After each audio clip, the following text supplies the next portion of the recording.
Good morning. Welcome to the last week of making your blocks. Block 47 and block 48.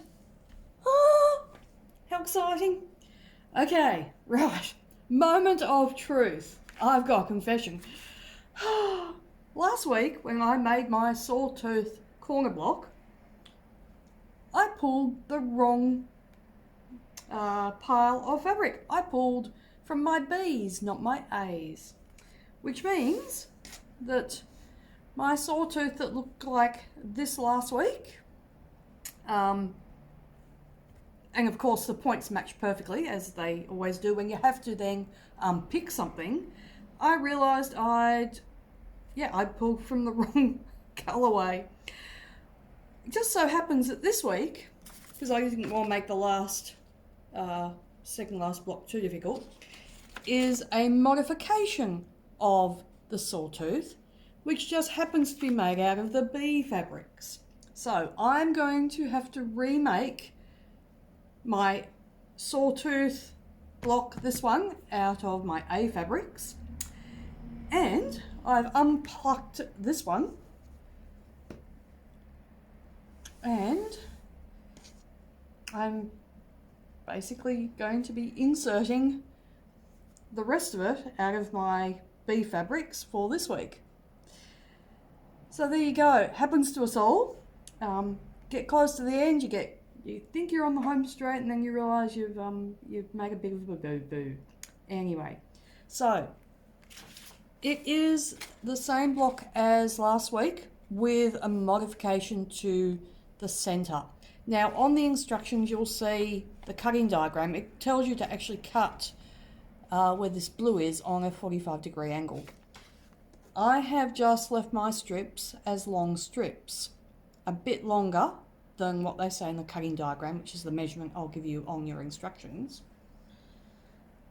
So I've sewn my saw teeth together because of course I did it last week, and then I'm going to sew a square to the rectangle, and you cut a half square triangle for this little triangle here I'm showing on the plan, and I'm going to sew it matching the bottom of that strip there. Now I'm just going to quickly pause and go and do that. Okay, so I've sewn square to the end of a rectangle and a triangle level with the bottom of the second rectangle. And now I'm going to sew this piece onto this piece, which will make my corner, which of course is what this whole piece was that I had to pull out. Now again, I'm just going to pause and go and sew. Okay, back again. So I have sewn my triangle strip next to my other strips, and you'll see I've got these tails hanging off the end. So now when I sew my last row on,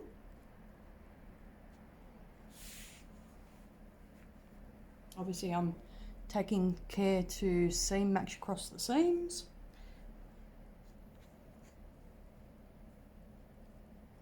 So I'm just going to go and do that one now. Back again. Last thing I'm going to do now is I'm going to trim the tails off of the unit. So I'm lining up my ruler along those two diagonal edges,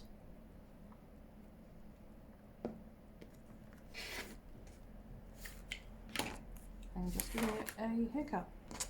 Okay, so there is block 47 that I saved from last week, being the wrong fabrics. Okay,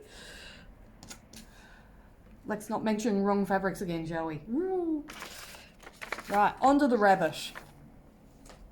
Onto the rabbit. Now, I know maybe the rabbit isn't for everyone. So in your instructions, you will have an alternate block, which is a really easy block to do, which I've just called a striped 9-patch.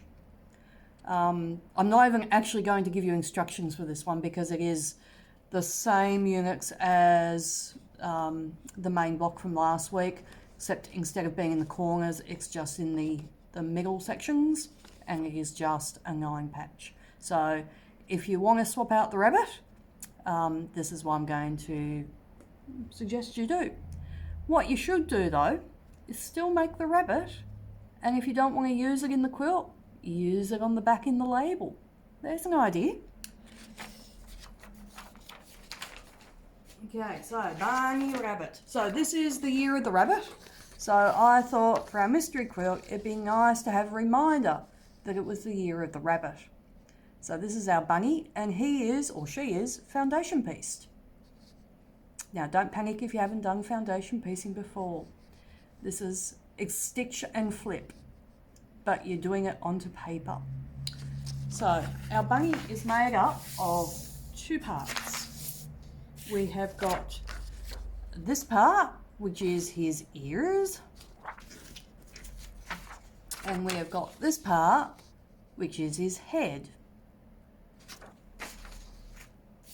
Now I'm just going to show you how I'm starting to prep my fabric for my bunny rabbit.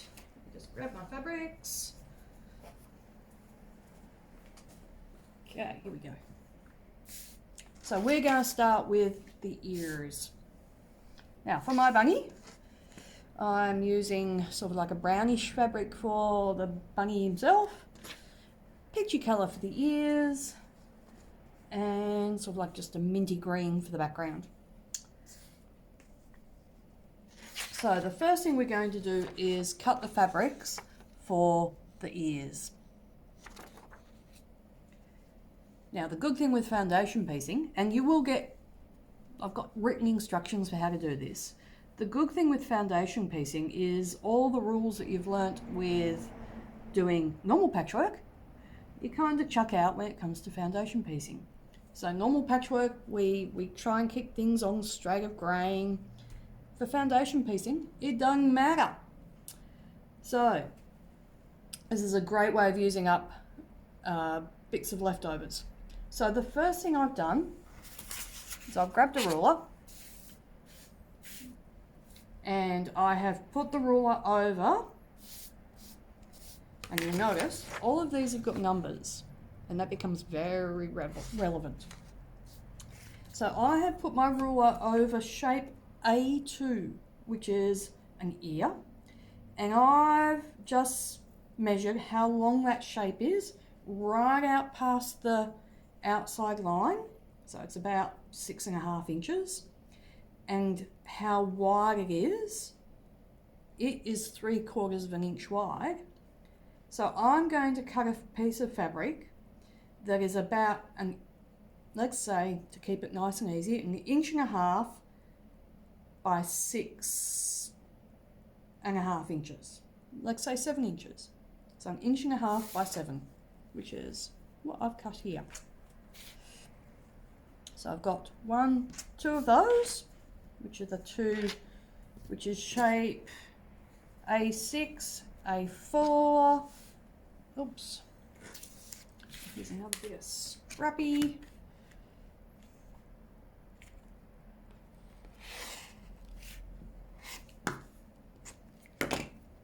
A2.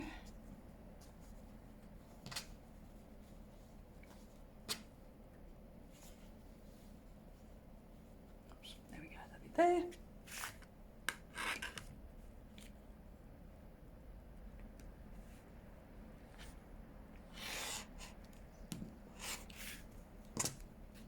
Cut those fluffies off. And that one is A8. So I've made sure my strips are at least 1/2 inch wider, plus a little bit.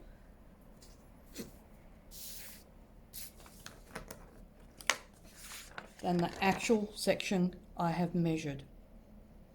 Because you need seam allowances. So if it measures 1 inch, you need your piece to be at least 1.5 inches plus a little bit. And that's your kind of safety factor. The next one I'm going to cut is the inside of my ears, which is A3 and A7. So let's make a picture colour. So I have measured, let's call it 6.5, but let's call it 7 inches by, oops, it's about 1 3/4, so I'm going to do it at about 2 1/4. What have I done there? Oh, at the moment it's 3 inches. So you just need to make sure the fabric is wider than the shape you're going to cover, plus 1/2 inch, which is your 2 seam allowances, plus some wiggle room.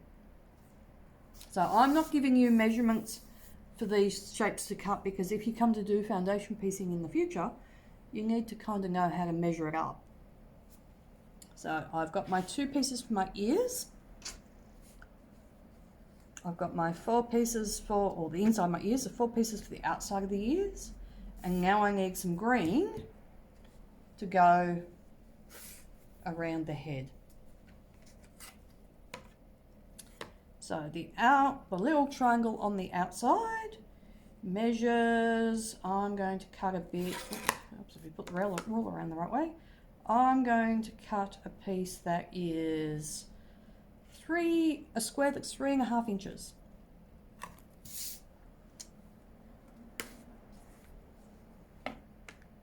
Oh, and conveniently this just happens to be big enough. And I'm only rough cutting these, there's no super accurate measuring here. And because I need 2 triangles, I've got position A1 and position A9. I'm just going to slice it kind of diagonally, and that will give me my 2 pieces that are going to go into the corners. And then I've got the very large piece of green, which is A5. Now, remember I said you don't have to worry about things like grain lines? Ooh, got some fluff on this. Oh. It's the only thing about when you pull fabric out of your scrap box, you end up with fluff everywhere. Okay, so when we come to do this, I'm going to be positioning my fabric on an angle. So I've got a seam line that's going to be between A4 and A5. My piece of fabric is going to get lined up with that line, plus some overhang for seam allowance. So it's not going to be on grain.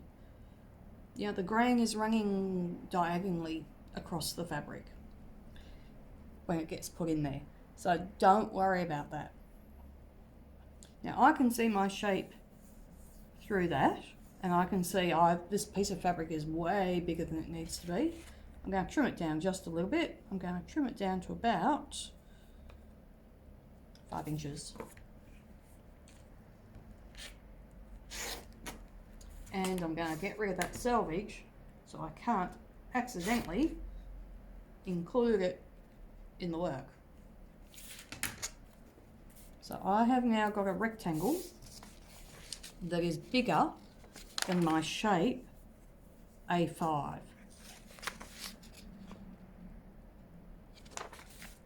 So I've got all the parts I need now for doing my bunny rabbit ears. So I'm going to pause the camera, move over to the sewing machine so you can see how I do each of these steps. Okay, let's make some bunny rabbit ears. Okay, first thing I'm looking for is the shape that says A1, which is this triangle here, which is my background green.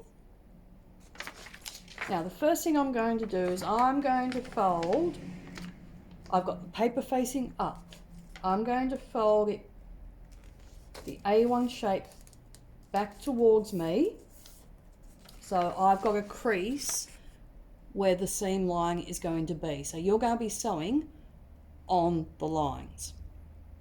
Okay, so that's the first thing I've done. Now I'm going to flip that fabric over, the paper over, and I'm going to use either a glue stick or a pen, and I'm going to glue or ping my piece of green fabric to the back of the paper. Okay, lines on this side, fabric goes on the back of the paper. And if I fold, whoop, my glue has just come unstuck. Try that again, shall we? This glue dries really quick, and if you don't get it on there quick enough, it just won't stick. There we go. Okay. If I fold my paper back, I have got a little bit more than 1/4 inch of fabric poking past it, which is why I creased where my seam line is going to be. Now, the other thing I'm going to do is I'm going to hold this piece of paper up to the light and look through. And when I look through, now you can't see me doing this because the camera doesn't go like that. When I do that, I can see that if I fold this back, can you see this is the outside edge? Oh, get that in view. The outside line is going to be where you eventually trim this. So all your fabrics need to extend a little bit past it. If I fold back where that seam line is going to be, can you see my green is not sticking out? Okay, that means I need to ever so slightly adjust where I've got my triangle, which is easy enough to do because I just peel it off and re-stick it down.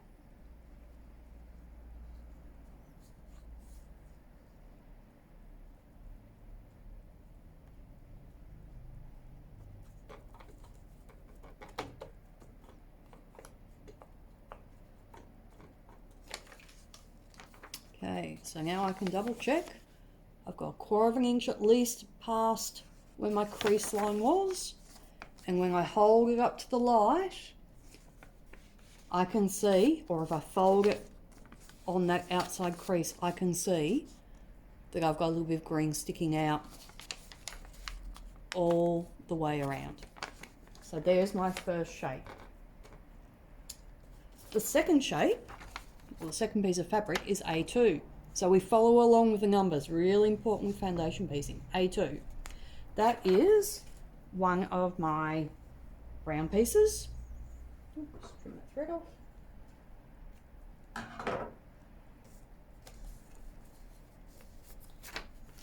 So that's going to be going there, but it goes on the back of the paper. So what I'm going to do is I'm going to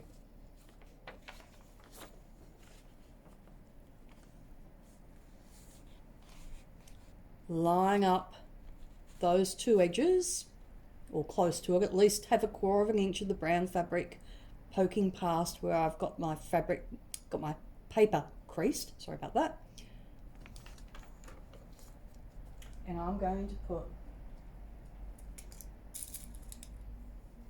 a couple of pins in, just to hold it while I flip everything over.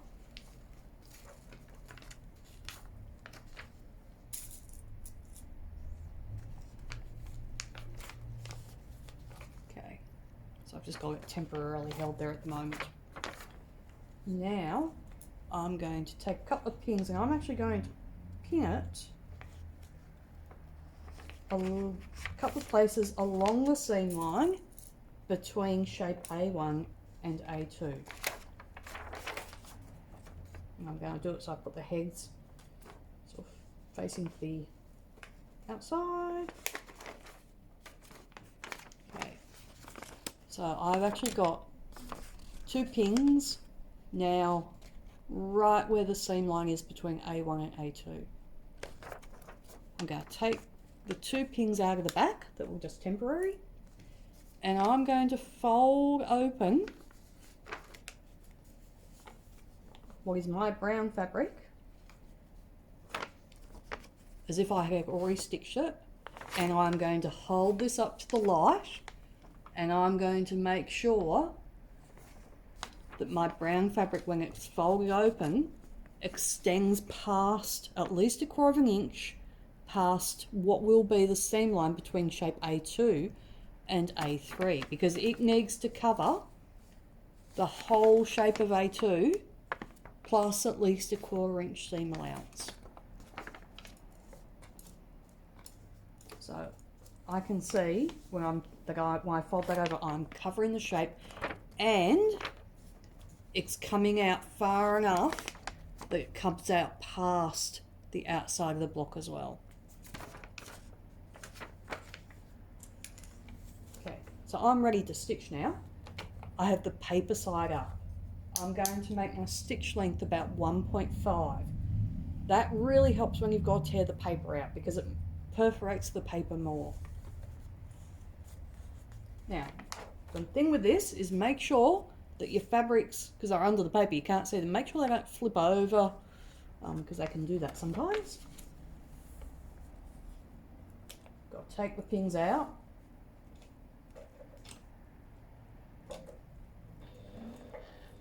Now, you can do a little reverse stitch at the start and the end of the lines, because that helps to hold the fabric to the paper, or hold your seams together when you're tearing the paper out. And I'm stitching on the line.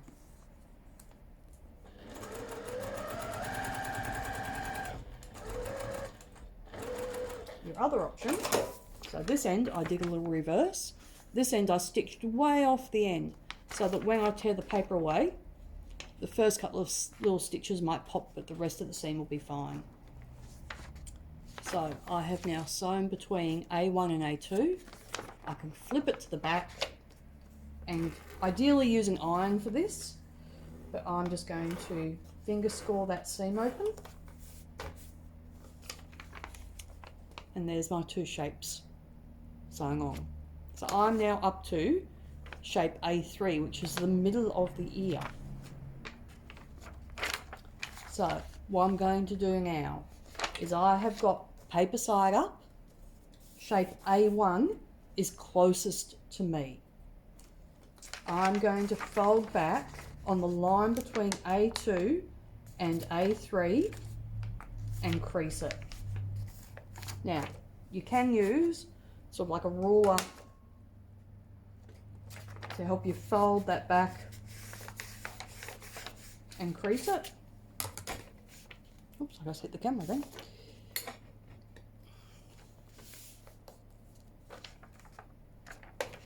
And you can see I definitely have more than 1/4 inch out past that. So the next thing I'm going to do, because this actually helps join them, put the next piece on a little bit easier, I'm going to grab my trusty little cutting mat, and with the paper folded back out of the way, I'm going to trim what is overhanging there back to 1/4 inch.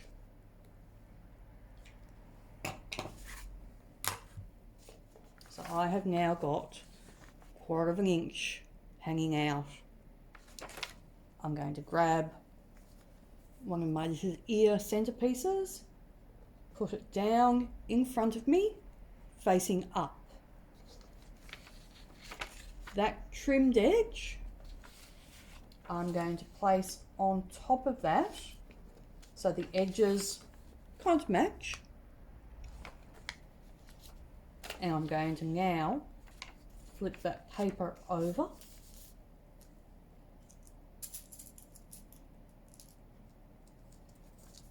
Grab a pin, and I'm going to pop a couple of pins in where that seam line is. And I'm going to flip it over, make sure nothing has folded over or anything weird at the back.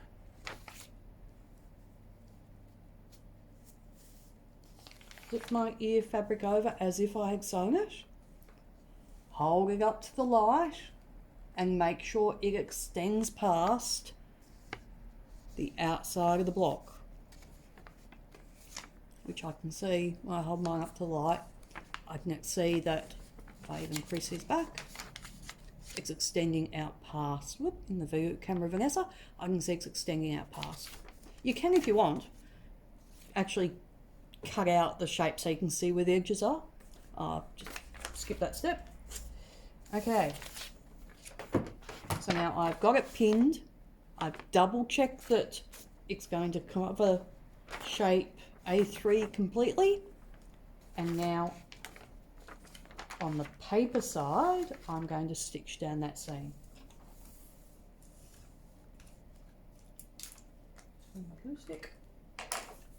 Now again, when you get to the sewing machine, make sure your fabric hasn't flipped under or done something weird. It happens very easily.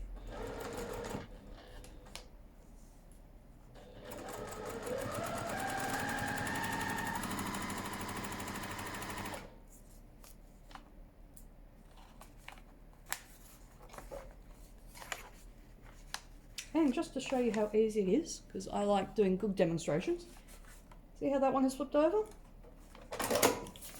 Look at that. It almost caught.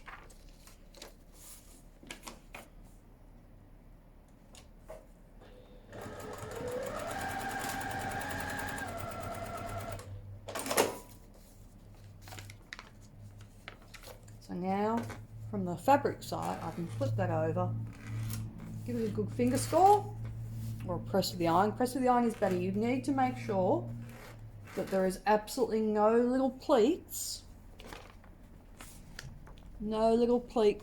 where you open up that fabric. It has to be opened right up. So that's where I get in there. I finger score it, and I will also pop the iron down on it. Okay. Next step. Flip the paper over so A1 is closest to you. Grab a ruler, place it on the line between A3 and A4. Fold the paper back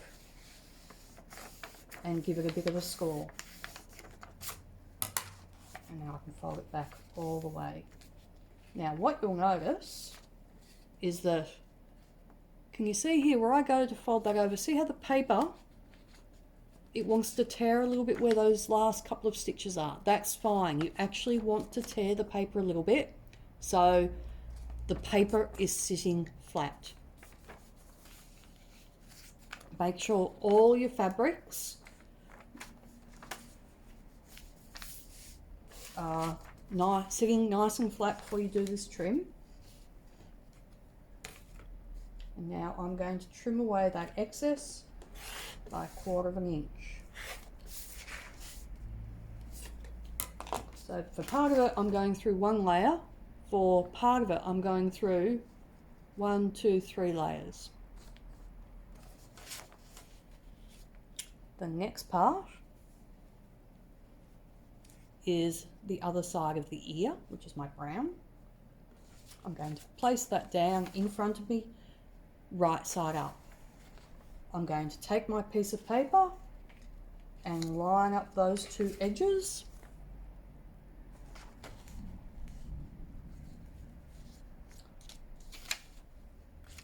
Flip my piece of paper open, grab a couple of pins, and I'm pinning what will be the seam line between A3 and A4.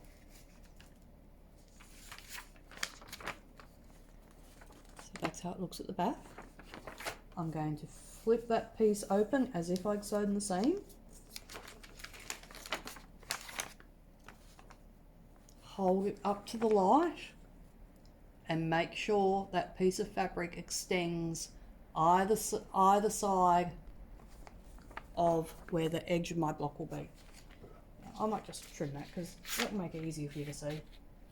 I'm not trimming right hard on the line, but just close to it. Just getting rid of some of that excess paper. There we go.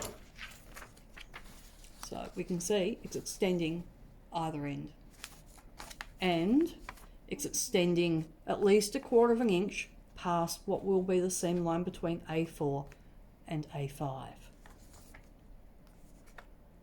So now I can flip that back so it's sitting flat at the back and stitch the line between A3 and A4.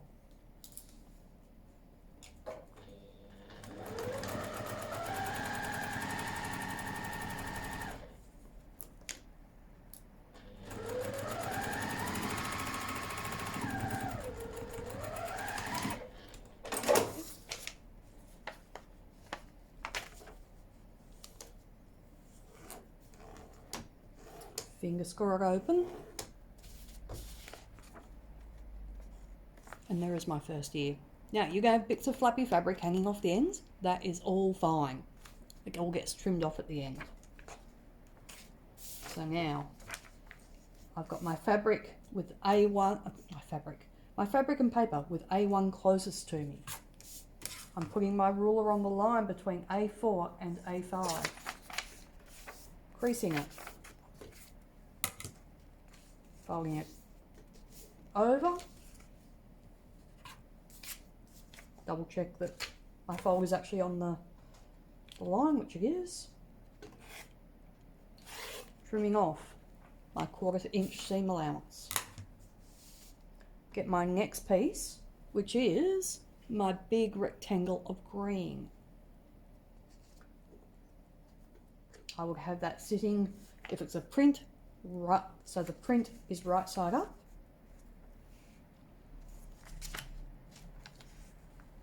I'm going to line up those edges. They don't have to be perfect, just close. Flip open my fabric and pin the line between A4 and A5.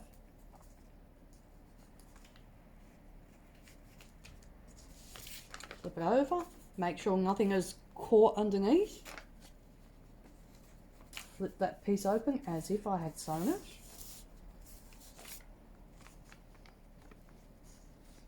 And then hold it up to the light and double check that it's hanging out everywhere it needs to hang out. So if I roughly crease it between A5 and A6, I can see this fabric outside the 1/4 inch seam allowance all the way around. So now I can sew that seam.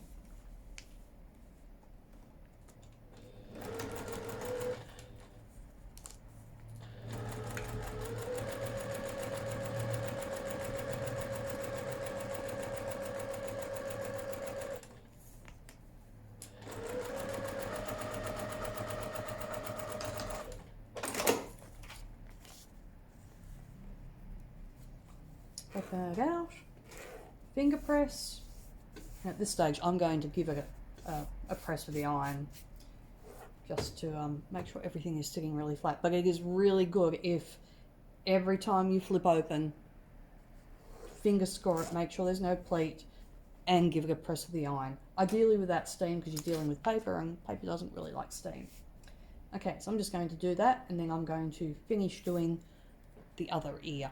Okay, so I'm going to do this last little section and I'm just going to voice through the process.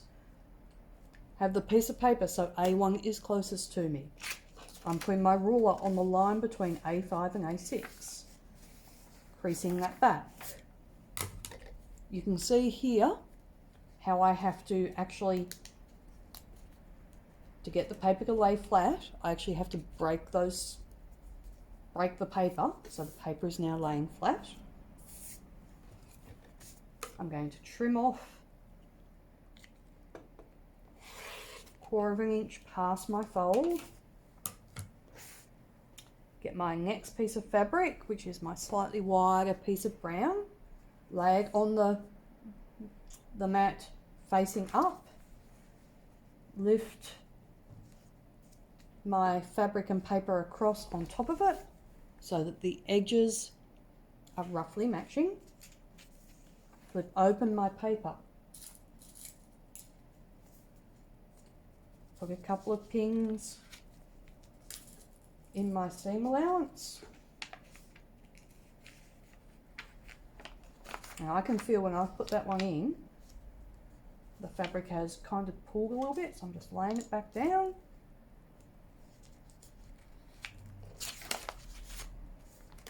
Flip it to the back. Flip the piece of fabric over as if I'd sewn it. Hold it up to the light and make sure the fabric extends past the line between A6 and A7, which it does. I can see it hanging out the sides. And I'm going to sew the line.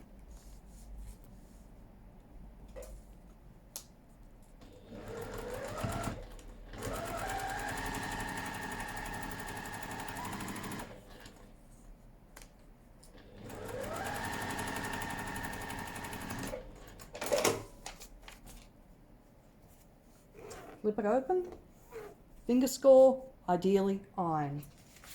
Put the piece of paper back over so A1 is closest to me. Grab my ruler, put it on the line between A6 and A7. Crease back, fold over, double check it, trim 1/4 inch.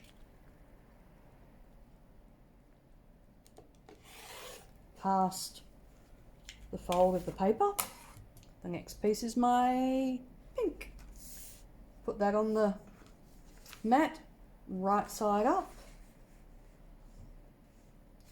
Place my paper and fabric across on it, roughly matching the edges. Flip open. Pin where my seam allowance is going to be, so on the line between A6 and A7.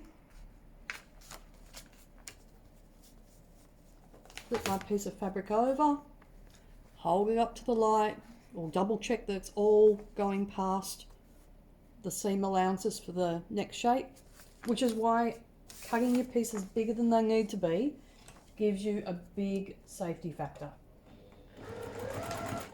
Foundation piecing is not about economising on fabric so much, it's about accuracy.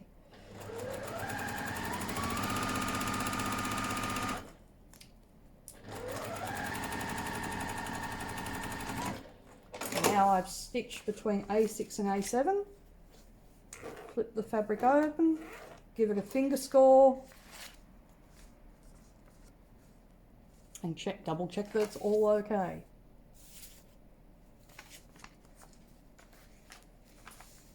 Flip it over, so I've got A1 closest to me. Grab my ruler. I'm now up to the line between A7 and A8. Score it against the ruler, fold it over, break the paper where the stitches are at the end so the paper is laying flat.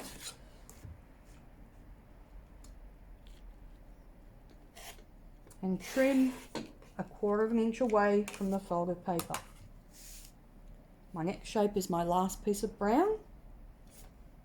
Right side up, lift my fabric and paper over, roughly match those 1/4 inch, the edge of the paper, edge of the fabric. Bring a glass of water. Flip the paper open.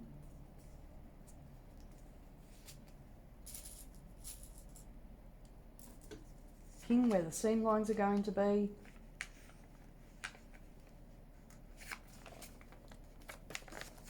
Flip it over to the fabric side.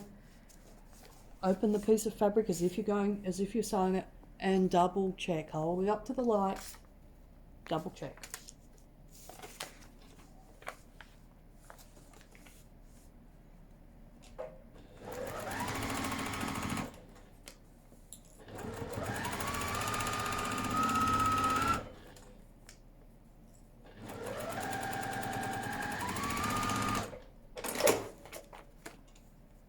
Flip it open, finger score, press with the iron. Last piece, A1, closest to me. Ruler on the line between A8 and A9. Score it, fold it over, trim 1/4 of an inch away, grab my last triangle, right side up if it was printed fabric, lift this over and roughly match the edges, fold my paper back, pin where the 1/4 inch or where the seam line is going to be, flip my piece of fabric over, do my double check, make sure it's coming out. Now I could, that's really close to the edge. I'm going to move my triangle down just a little bit.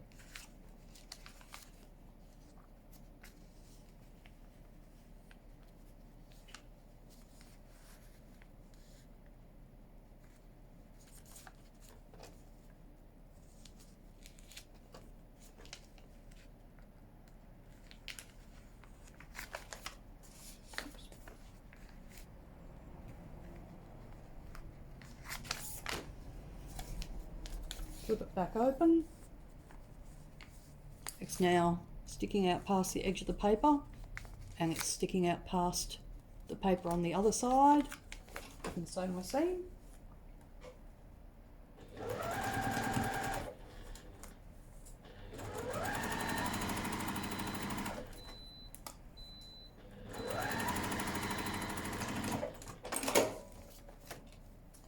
Flip it open, give it a press.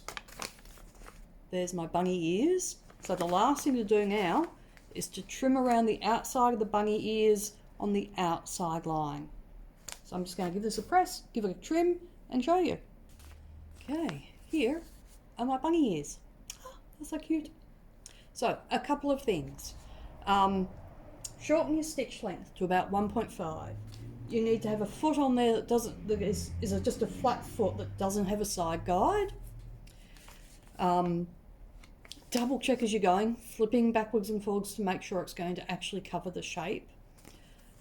You might want to grab some spare stash fabric and do a test first if you haven't done it before. But there's my ears. So you can either tear the paper away now or you can tear the paper away after you've sewn your two bunny parts together. It's really personal preference when you do that. Okay, so I'm going to do a video for the head as well, but I'm going to probably do that a little bit later on today. Get this out to you first. Okay, bye.